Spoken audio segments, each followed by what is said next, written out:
Hello, and welcome back to another episode of the After the Timeout podcast, sponsored by the IBCA. We are a global podcast that shares the passion for the coaching profession. You will hear the stories of coaches from all around the world. We are covering the profession in game, outside of the game, and anything in between. As always, thank you for listening. We look forward to sharing the coaches' stories with you.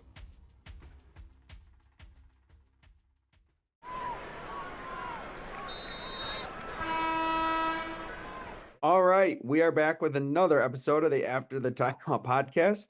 We are joined today by Toby Vallas, head football coach and director of student services, which we will get into the episode at Farmington High School. Coach, good morning. How are you today? I'm doing great. Thanks for having me. So, Coach, this is actually going to be an interesting episode in that, first of all, we usually start off with the opening tip, or for you today, it'll be the opening kick. And we're just kind of curious with all of our guests about your journey and your program. And I'm going to go out on a limb, Coach, and say that some of our listeners aren't going to know where Farmington High School is. So if you just want to go through your years of your journey and kind of tell our listeners about your program.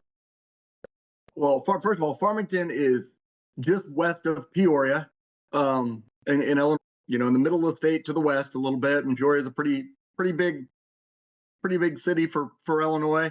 And we're about 30 miles west of that. So, and I've always been from this area. I'm not from Farmington, but I'm from this area. So, I started out coaching. My first job was at Macomb, which is where Western Illinois University is at, and I coached junior high. And I was proud to say we went 9-0. I went to Galesburg the next year and we went 0-9 on my team. So I got a little bit of everything right there in those first couple of years. And I moved because I taught special ed the first year, and I really wanted to get into social studies, and then went there. But Galesburg is really close to Knoxville, and I ended up at Knoxville, which was my hometown, because I don't know, in my mind I always wanted to go back there. We hadn't been very successful at Knoxville. We were when I was young, but I guess when I got in school, my athleticism ruined that tradition. And we hadn't done super well. When I became head coach there, I was too young. I think I was 26.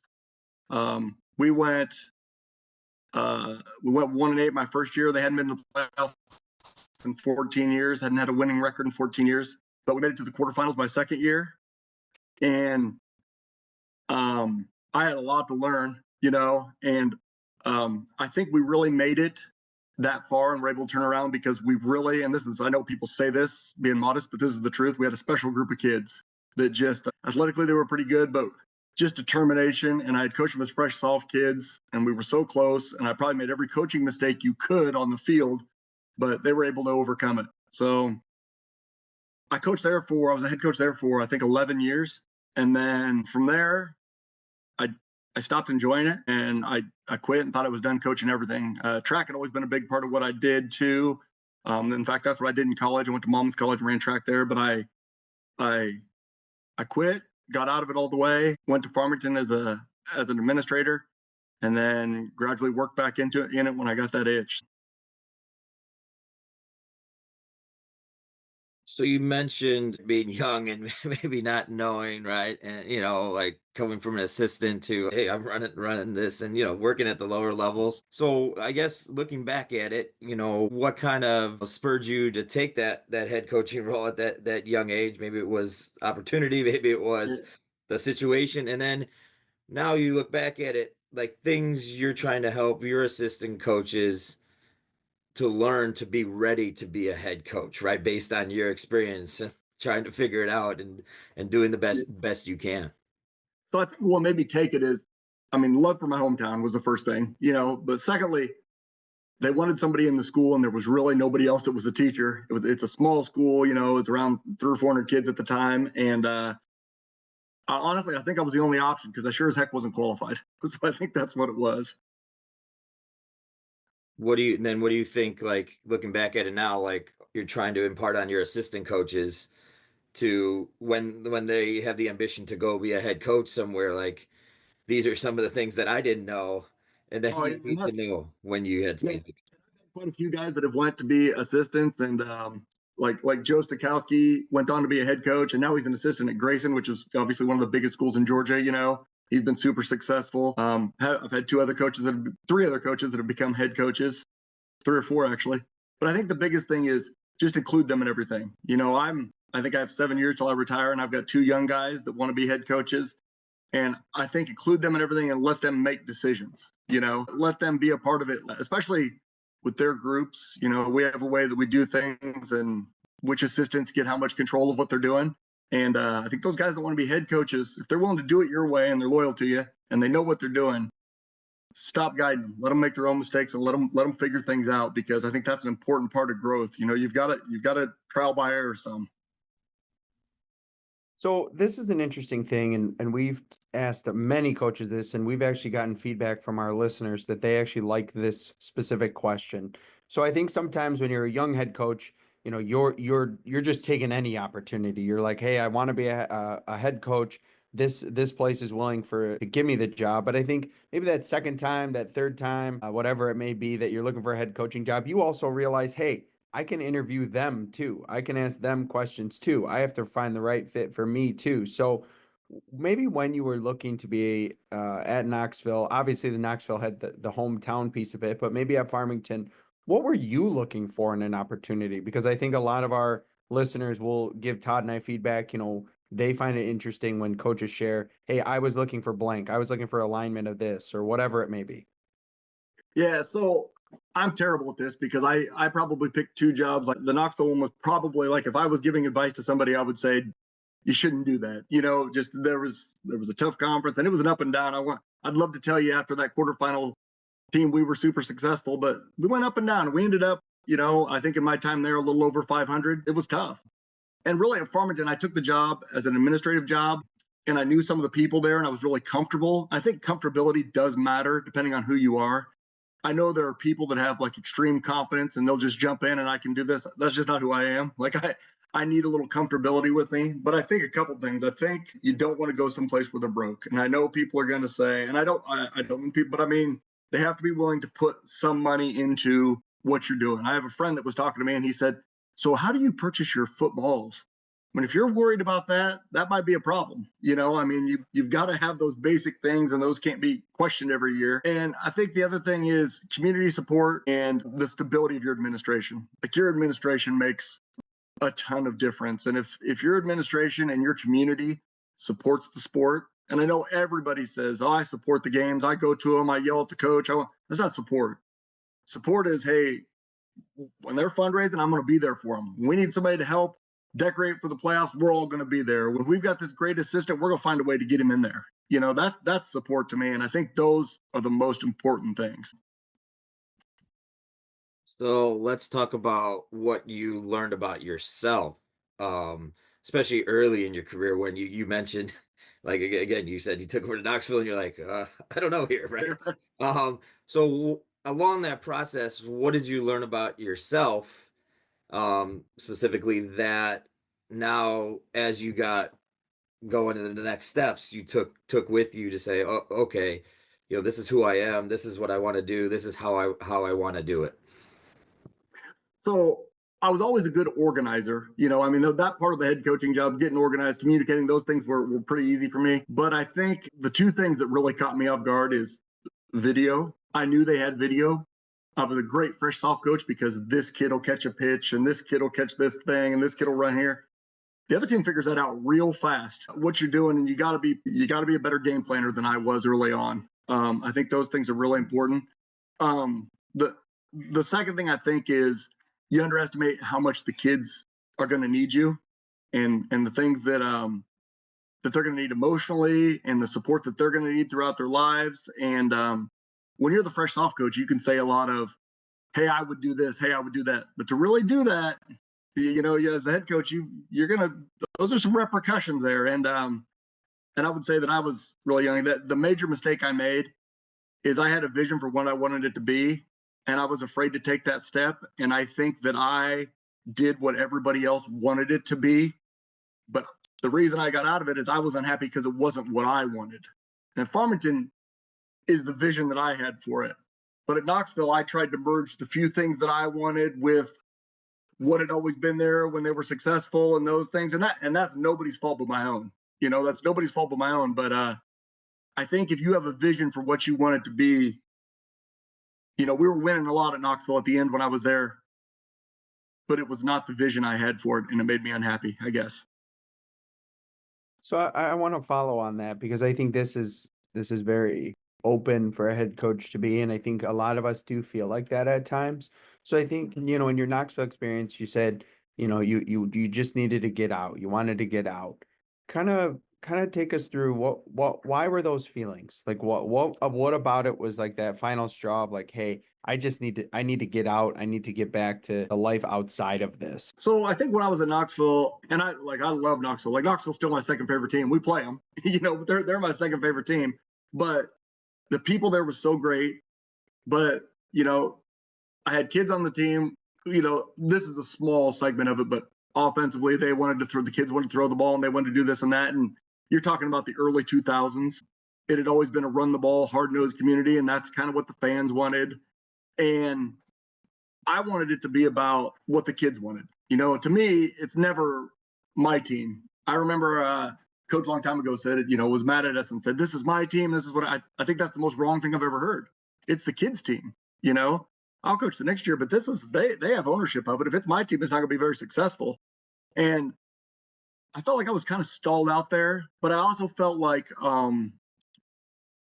it needed freshness. My assistants were great people, but they were so invested in the town because they were from there that they didn't want to change. And I just didn't have that fixed mindset, and I just thought I didn't like it. I remember I had somebody that made like a website of the things that I did wrong coaching, and I just thought, what is going on here? We're winning. We were 8-1 that year, and we got some website. I'm like, this is not fun. This is not. And I just felt like I wasn't reaching the kids, the way that I could have been. It wasn't everything that I wanted it to be, and I wanted it to be everything. And I know that's probably not a cool thing for coaches to say, but no matter what the record said, I didn't feel like I was being successful.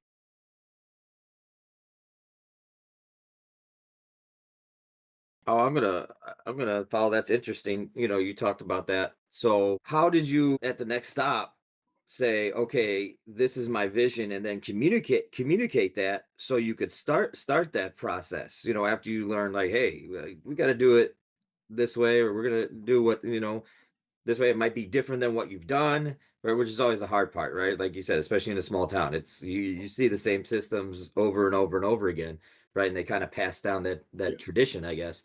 So how did you go about communicating that vision, to everybody involved to say, hey, this is what's going to make us successful? And I wouldn't say the system, that was just an example of things. I wouldn't say that was the reason, but like I wanted it to be the kids program. So like when I came to Farmington, they had only had 2 teams that ever won playoff games.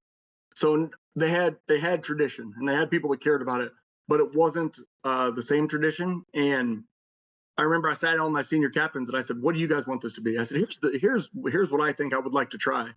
And we went to a spread offense, which I had very, very little knowledge of. And I've heard people say all the time, well, this is what I know. Well, I think I'm smart enough to learn something else too, And the kids said, this is what we want to do. They said some things that, like, I'll give you another example. Like at Knoxville, I think it was built around what I wanted and the adults wanted, because like we would get to games and 2 hours early because we wanted to be comfortable and whatever. Well, that made the kids nervous. My kids at Farmington said, we just want to get off the bus and play. So we started doing that. They said, we don't want to run plays before the game. Every high school runs plays before the game, right? Our kids said, that makes us nervous. We don't want to do it. We haven't done it. We've never done it since I've been at Farmington. And I think the communication with the kids, I think working through the captains, and I know now I've got some really good friends in the community, the adults, and they said, oh yeah, we all were sure you were going to fail when you went to that offense. You let the kids have so much say, we were sure you were going to fail. And we all laugh now, but at the time, I just didn't know. And when you coach in your hometown, I have so much admiration for those people because you hear everything. Some people aren't afraid to tell you what they think of you. Other people are your friends, so they're telling you what people are saying about your coaching. But either way, like here, I'm sure they're saying it. I just don't hear it. So it doesn't bother me, And I think, coaches say, I hear these macho coaches say all the time, I don't care what other people think. You do, or you wouldn't have just said that. We all do. We're human, right? We all do. So this is just an interesting last part of the first half of the episode. You're also a director of student services and a head football coach, which I'm going to just go out on a limb and say we have not had this combination yet. And we've had lots of combinations. But what things do you think you take as the director of student services that's also made you a better football coach? And maybe what are the things you've taken as a head football coach that have also made you a director of student services? I think it is the best combination you can have. I have learned so much, like in my job, so much on the social emotional learning, which has absolutely changed our program. So much on the poverty study. I did some studies on poverty and how to reach kids like that, and made me really learn some stuff about myself growing up, and some things that made me, not only learn about myself, but understand how those guys feel. When I thought, oh man, there is some science. Maybe that is why I felt like this, and maybe that's why they feel like this.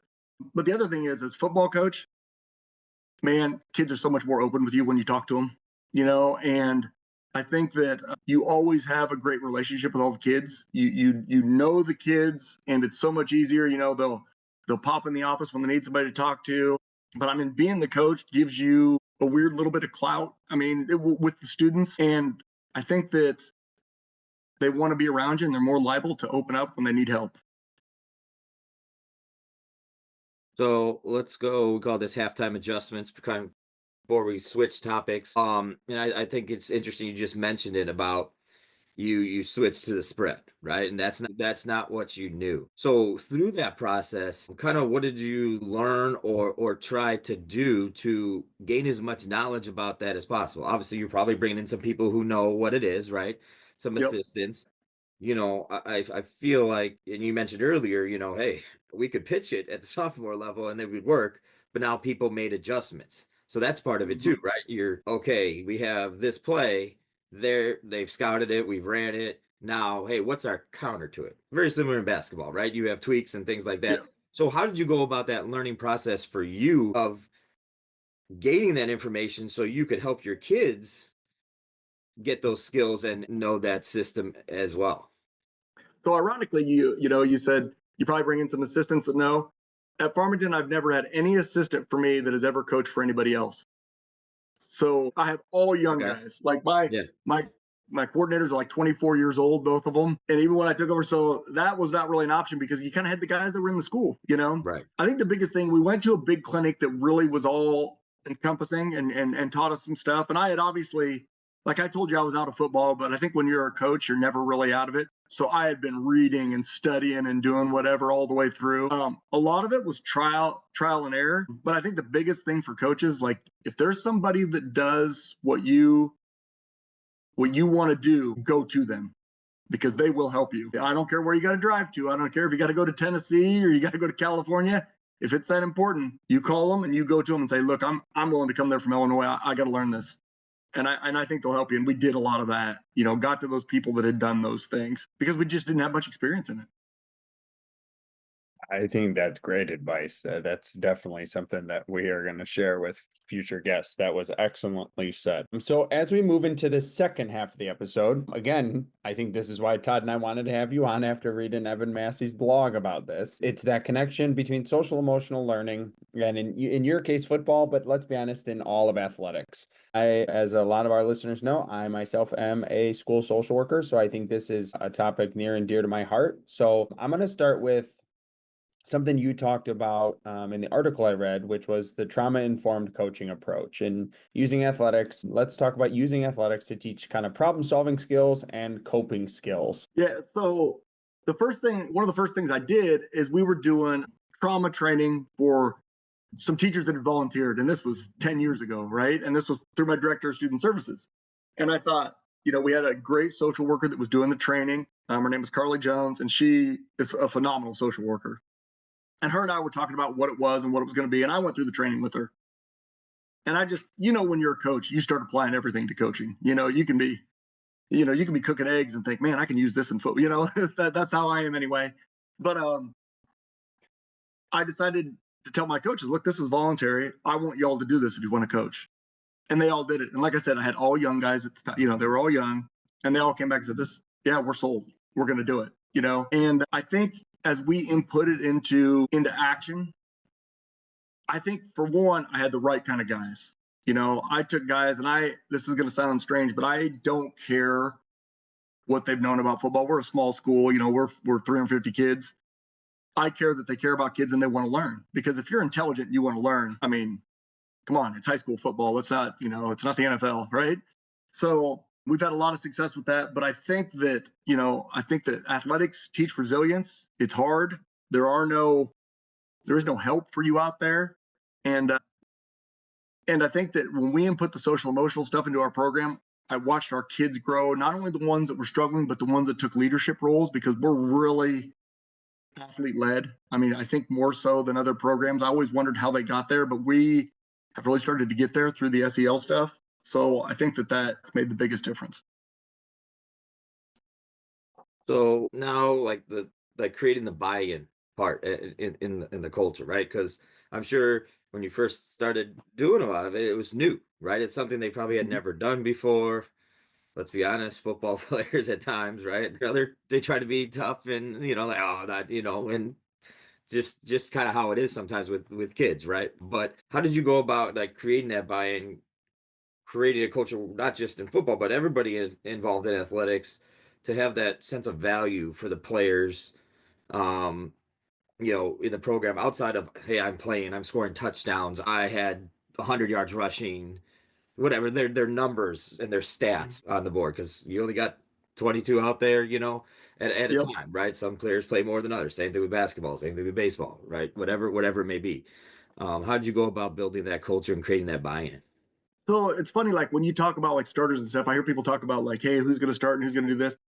I don't think I've ever said this person's going to start. Like we walk out there and I'll say, hey, let's hop in, let's get the offense out there. The kids will tell you who the best players are. They'll go out there and get in. Like everybody says, well, how's this quarterback thing going to play out? The kids will tell us. They'll show us. I mean, you'll see somebody say, hey, hold on, he's in. And they'll just do it. They'll take over and kind of let it go. And I know that sounds crazy, but that's kind of like, it's their team, and it happens naturally. I think the biggest thing that we started doing is on Thursdays, we don't practice very much. I know a lot of teams are pretty light on Thursdays. We are too. We run through, checks and things like that. But we do a team building thing. And it started out being team building. We used to have a lady named Donna McCall that came in and just talked about how to focus mentally and those things. And she was great at it. And I think when I was at Knoxville, we never did any of that. We practiced, probably hit each other around and I sent them home, but now I realized how important that is. And we started doing a thing where, I'll give you an example. We watched the video of like where Jason Witten is retiring, and he's talking to Jason Garrett, and Jason Garrett's talking about how he made it about everybody else. It wasn't about him. So we watched a little video that's like 5 minutes long, and then I'll say to the kids, who's somebody that's always unselfish?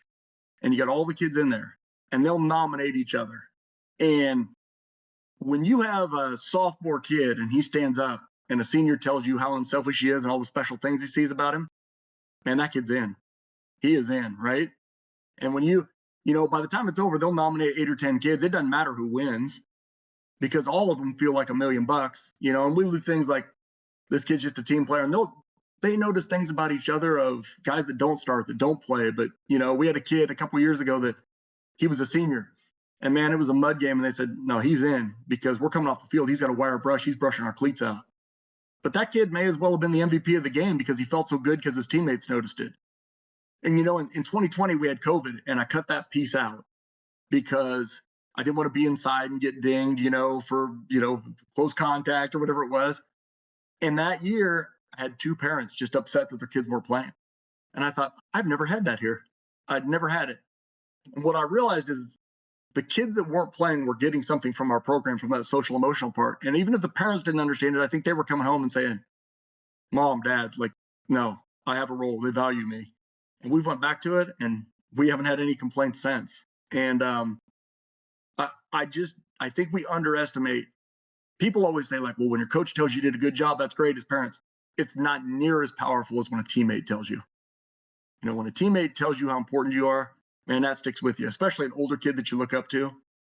So I think that really created the buy-in and really, really changed things.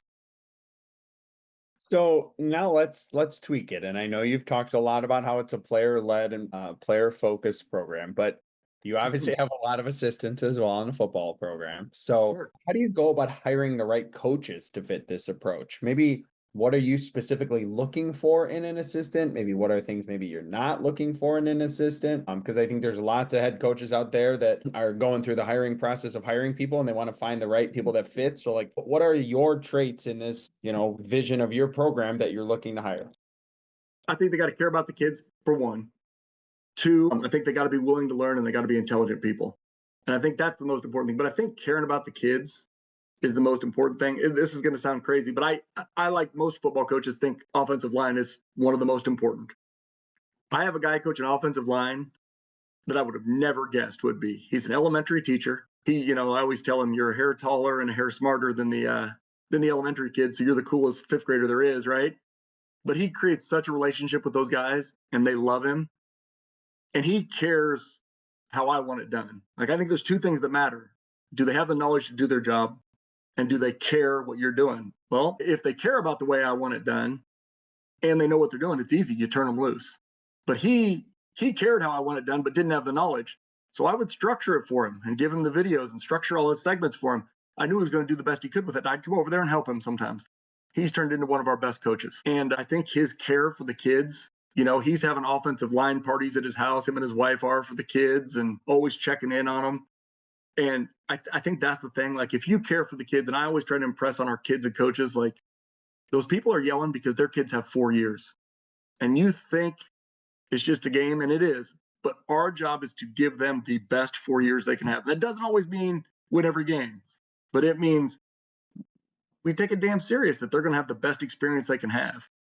So I think you got to have coaches that buy into that system. But I think young communicators who care about the kids, that you can teach them football. I mean, I think we get way too involved in thinking how smart we are. I mean, everybody watched that game last night and is copying that shovel pass. I mean, come on, we're all doing the same thing. But I think if you care, it'll carry you a long ways. And don't be stubborn. Be open. Be open to change.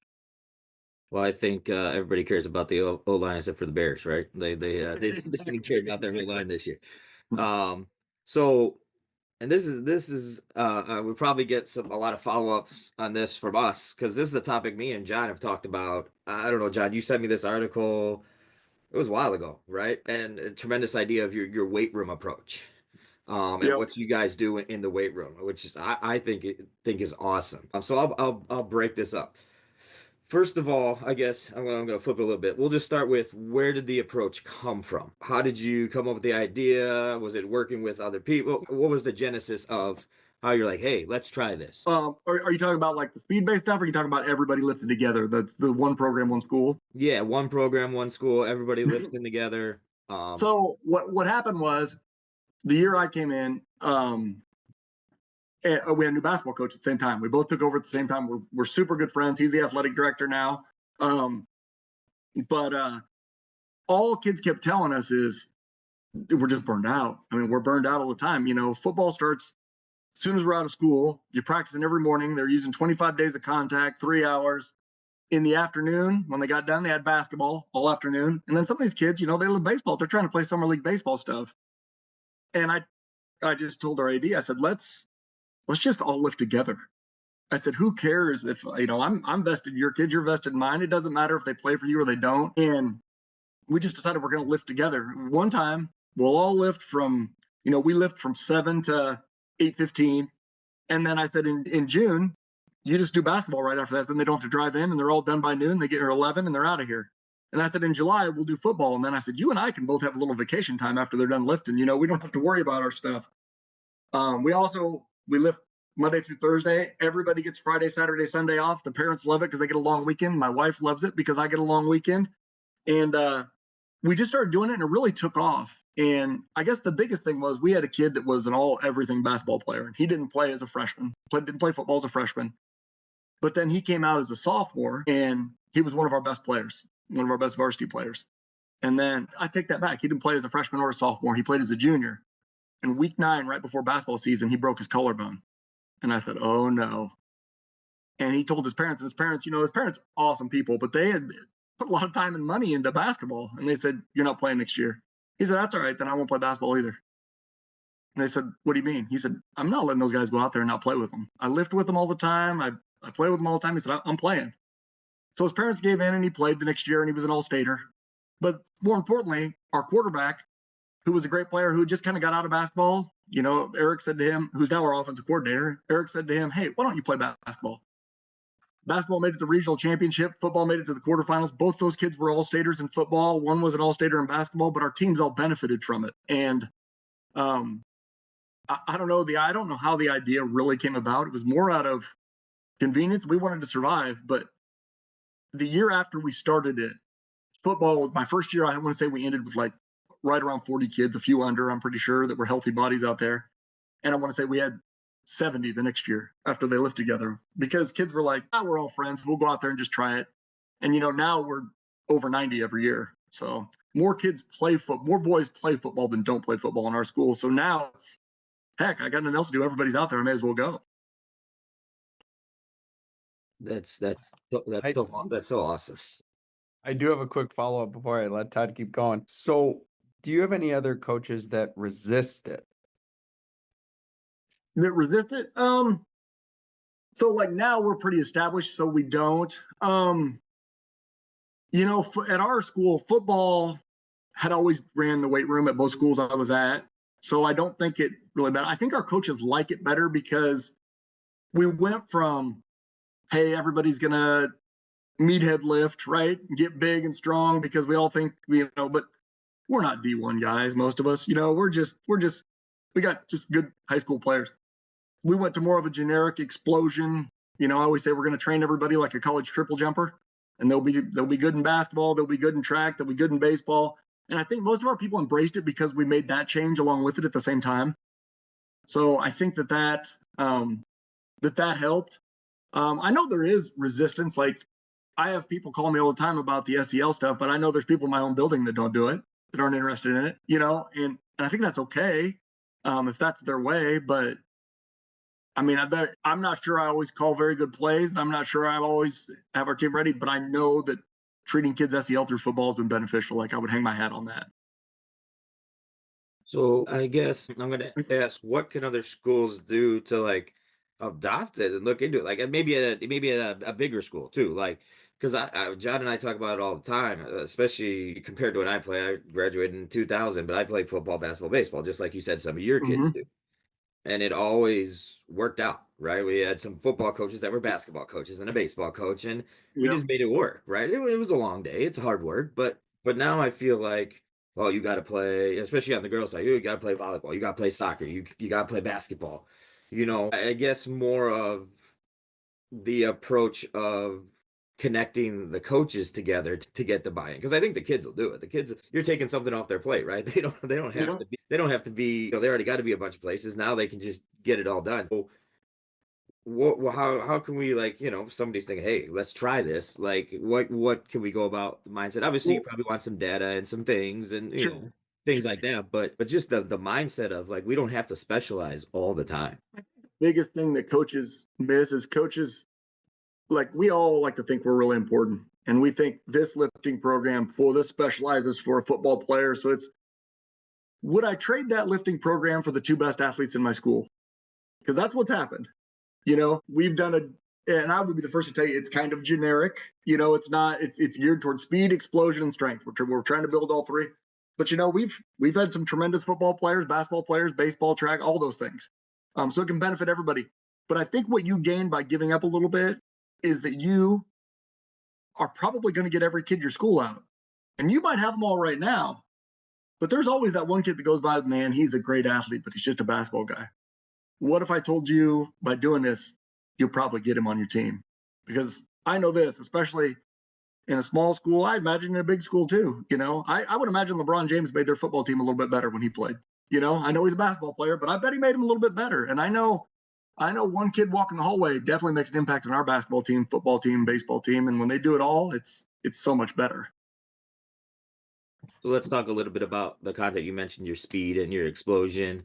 What kind of things are you doing on a daily basis? Because I like it too, because it's transferring. It's just being an athlete, Mhm. right? Like Yep. ultimately it comes down to being an athlete. And then, I always looked at it as when you get all right, you go to college. If you play fortunate enough to play in college and you're playing basketball, okay, now we can be a little bit more specific, especially with young kids who are growing, right? Like they like you said, a lot of times it was always the football lifting, right? Which Yep. didn't necessarily, for sure, I was a baseball guy. Didn't apply to a baseball guy for sure.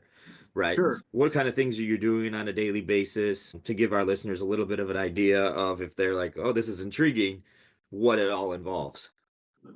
So just my background, it always came from that because I was not a super great football player, but I ran track in college, and then I coached track for an outstanding coach in college, at Monmouth College, Roger Haynes, and he was always based on, I looked at the kids there and what he was doing. They were definitely strong enough, and we looked at things like, how many times have you seen that kid, man? He can bench press 300 and he's a sophomore. By the time he's a senior, he can bench 310. He spent 2 years to get 10 pounds, right? I mean, I just think that's beating your head against the wall. But the things we do is that I think, and this kind of goes with buy-in too, I guess. I put together a chart where we static lift, which is, just build your strength. And we always work Olympics in there, Olympic lifts in there like everybody else does. But then we try to get really ballistic and really fast and explosive with our stuff. And we bring our kids out about the fall regional and playoff time. We get them really ballistic, so they're the most explosive. And then they get back into that normal stuff through the season. Basketball postseason, we're getting them really ballistic again. Track and baseball postseason, we're getting them really ballistic again. So I think that you're seeing our kids come out and peak and be their fastest and most explosive during the postseason. I think every coach loves that, and you got to tailor that to everybody's. Does it fit the model perfect because of the number of weeks and what the science says? Probably not, but it's the best for our kids. And I'm not smart enough to read and understand some of that stuff anyway. So we just try to keep it pretty simple there.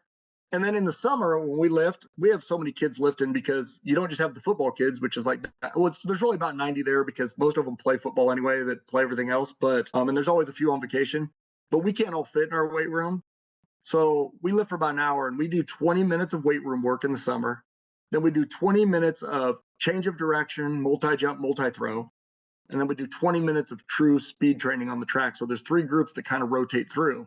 So you're really getting those things. Like the football coach is the one that has to say, like, hey, we don't have to, throw around 300 pounds every day, because the basketball, track, baseball, they love that explosion. So do football now. I mean, it's changing, we're all starting to realize that. So that's kind of what we've done. But I think the key is to, like, everybody's got to realize, like, when we all live together, I have great pride when our boys basketball team win the regional, because they've lifted with us. Even if they're not, I have great pride when our girls track team does something, because they've lifted with us, and that's important. So as we go into our last 2 segments, the first one we call 30-second timeout. It's your opportunity to discuss whatever you want. It could be something about yourself, your family, your program, something you want our listeners to know about.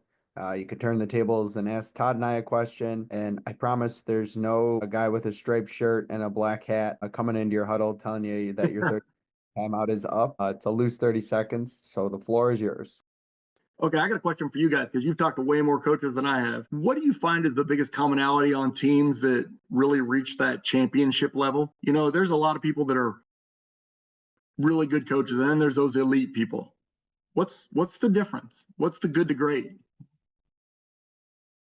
I'm going to start this off with actually something that I have learned is the people that are most willing to share with us, I feel like usually run pretty good programs. I mean, we've had some top name coaches that have been willing to come on our show, and who the heck are Todd and I? We're nobodies. But I think it's sometimes to start, I think it's those coaches that are most willing to share, because we have found those coaches are also the most willing to learn.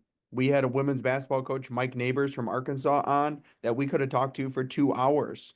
We had Jeff Walls on during COVID, who was willing to join us from his hotel room of the NCAA tournament. So I think we have found, at least I have, maybe Todd will correct me, but I have found a lot of times the coaches that are most willing to share, are the most willing to learn, are the most willing to grow. I have found those are the coaches at the most elite level, to be quite honest. I would say when we talk to these coaches, it's kind of like you mentioned, like the relationships and the teams that, what you're putting together, like working together, kind of being all on the same page, supporting, player 1 to player whatever 15 or whatever. And everybody has a piece in that, and realizing that everybody has an important role in it. The teams that kind of, the coaches and teams that get it, they talk about it here on our podcast. You look at what they do on the court or on the field, those are the teams that typically have sustained success, right? I guess it's about the everyday things, the process, and going about it, not just, hey, you scored 20 points or you scored 3 touchdowns or you hit 400. It's, all those little things of everybody being involved and everybody pulling on the same side of the rope. And then you go back and look when they talk about it, and you're like, well, they're number 5 in the nation this year if it's, a Division One, or hey, they're going deep in the playoffs as a high school coach, and they have sustained success every year. And you start to realize, like, yeah, you could have all these X's and O's and all this fancy stuff, but that ultimately doesn't really matter as much as what you're doing with the kids and supporting your kids and getting everybody to contribute in their own way, right? And what they can do for that team. It might not always be what they like, right? They don't have to be happy with it, but instead of pulling everyone down, they're like, okay, well, hey, I got to go here, and then now they're giving them that carrot to, well, you're here right now, and now we can get to here. I think I would add too, I think sometimes we all love X's and O's, and you had mentioned the shovel pass last night, and I think Todd and I talk about the overwhelming amount of X's and O's stuff on Twitter. And I don't care if you're a basketball coach, a football coach, any coach. I think it's those coaches also that just know who they are, and that's what they will be. And I think the clarity in their kids of whether it's you kind of talked about, Knoxville, they were a little old school. They wanted to run the ball. I think it's those coaches that have their kids bought into, hey, we are a air raid team in football. We might not be good at other things, but we're going to be great at this. Or in basketball, hey, we're a pressing team. We might not be fancy, but we're going to be in your face the whole game. And I think it's if you get the kids to buy into your identity, and if those kids in one sentence could say, hey, coach, this is our identity, this is who we are. I don't care if we win or lose, but one of our famous guests, it was our second guest. It's one of Todd and my favorites. But he would say about a basketball game, he was going to choose the way we died. He was going to choose the way we lived, and he was going to choose the way we died. And the kids knew who they were. And I think just the simplicity of, hey, you know what? We might not be great at this, but we're going to blitz the A gap over and over and over because that's who we are. I think that helps as well. You know, you said that about like Knoxville been super good at running the ball, and I think about that. Like that was probably a better way to say it is they knew who they were, and I probably didn't fit in that. If that makes sense. Yes. Yeah. That's probably a better way to say it because they were right to be who they are, but I was also right to go somewhere else and figure out who I was. Yep. And I think we have directly asked coaches, do you think your personality fits who you are? And I have found it interesting because I've really asked this question many times of if your personality as the head coach doesn't fit who we are, let's be honest, the kids are gonna notice. The kids Yep. see, right? The kids see like coach really wants to pass the ball, but we're a running team. Or in my case, coach really That's wants exactly what was happening. Exactly. And kids see fake, right? Whether it's in the Yep. classroom or on the court or in the field, kids see fake. So It's funny you say that. I got the nicest anonymous letter this year. I'm notorious for going for it when I shouldn't, and I know I'm wrong. I just get so dug in and stubborn, And I did this year, and it almost cost us in like our second round game. We ended up winning, but like one of my friends told me, he said, "Your kids are used to that, though. They know you're going to do that, and they're going to bail you out." Which luckily they did. But I got an anonymous letter from a guy who he buttered me up, said how much he liked me and this, and he said, "But please consider field position. I beg you, please." I was like, he's right, he's not wrong, but it was just funny to get. So Hey, at least they went about it the right way. They butted you up a little bit, and then, there's I want to there's tell worse him, things, there's worse ways to go about I want to tell him you can sign these when you're right. I know I was wrong there. So it. All right, so let's move on to our last segment, quick hitters, just kind of rapid fire random questions. Answer any way you want. First one, I'll tweak it a little bit. Best books/resources for coaches who want to learn more about the social emotional learning piece and adding that to their program, if it's not something they're familiar with or want to get better at it and get more information. without a doubt, there's two sources. Your social worker, they know it, they live it, and they are fantastic at it. The second thing I would say is we all think we're great communicators as coaches. We think because we get our point across, we're communicating. Listen to your kids. 90% of communication is listening. And that's something that I, over my years, have gotten better at, is just listen to them and listen to how they feel, because it doesn't matter if how they feel is unrational. It just matters that how they feel. And I think we got to listen. So again, I think Todd, you said this once or twice to a few guests. I think someday Todd and I are gonna just start traveling to all these towns and trying all these places. But what's a really good place to eat in Farmington? Farmington Pizza Company. That's the place you got to go to. I mean, people come from all over to eat there. So that's, I mean, we don't have a whole bunch, but that's the place people come to. All right, we're gonna put on the football coach's hat, the analyst hat. What do we got? Ohio State, Notre Dame coming up tomorrow. What are you thinking? What are your thoughts? Two of my least favorite teams. Let me think. But I can't believe I would ever say this, but I think I want Notre Dame to win. They're playing such good team football. It's fun to watch right now because you can just tell they believe. And obviously Ohio State, I think everybody would say, is a more talented team, but man, Notre Dame's, they bought into that team concept. The coach is phenomenal, and it's fun to watch.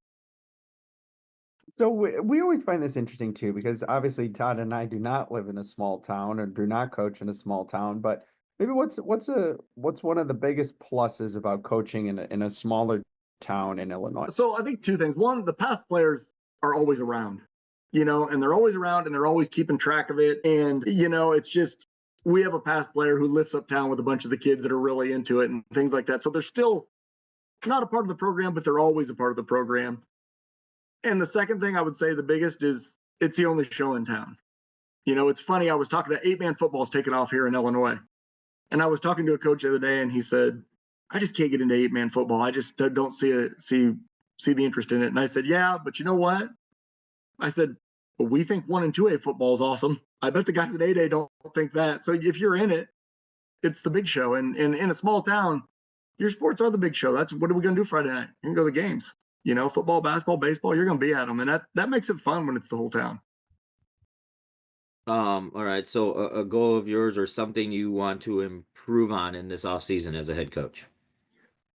So I got a thing where I do an hour a day of football. I always do, no matter what. Like, I figure out an hour a day to do stuff. And this is the same as it has been for 25 years. I got to get better at special teams. I always say it, and then I never stick to it. I always end up resorting back to offense and defense, but I got to get better at special teams. And part of that is I got to learn a better way to stay on schedule and manage our time, because my assistant coaches would tell you I'm terrible at that. And then finally, maybe what's a tradition that you have as a head coach? It could be something you do every off season or before every game or before every practice or whatever it may be.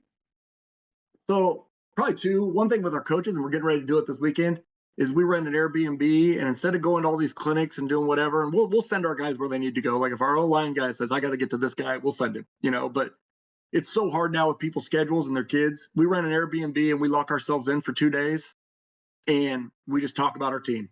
Nobody can leave. Put your phones away. We're going to get through everything, talk about every kid. We're going to make sure every kid's accounted for social emotionally, weight room wise, development wise. And we're going to talk about any issue that we had during the season or anywhere we can improve. And it's been phenomenal for us. With the kids, we have a wall in our locker room, and every kid signs the wall, and then we put something up on it. And that will stand until the next team surpasses them. And then we'll paint over it, and the next team will go up there. And that's kind of a neat thing, because the kids will all sign the wall, and everybody will sign it, because if you tie that team, obviously both would stay up, but if you believe in the team, you sign the wall. And when they sign the wall, and some guys don't sign it right away. I tell them, be honest. Some guys wait and sign it. And of course the freshmen, sophomores, they wait till like it's the second or third round of the playoffs. They run up there and sign it, but it's okay. And I think there's pride in that, because kids will still come back and be like, there's our wall. I want to see our wall. Make sure people know my name's still up there, But I think it's a neat thing for our kids. Well, Coach, we can't thank you enough. This is an awesome episode. Obviously, we talk basketball a lot, but it's coaching. We talk coaching Yep. a lot too, right? It's just a different context, right? And I think there's always a lot of things. I always look for things that I can take from somewhere else, another sport or something that we can do better to apply it to the situation, basketball or whatever I'm doing. There's so much you can apply. You just have to make it your own, I think. So we can't thank you enough for joining us today. I'll probably get kicked out of the club, but 2 or 3 of my best friends are basketball coaches, so we do a lot of talking back and forth. I know we're supposed to stay away from those guys, but I'll probably get a lot from them too. So Well, thank you so much, Coach. Thanks for having me.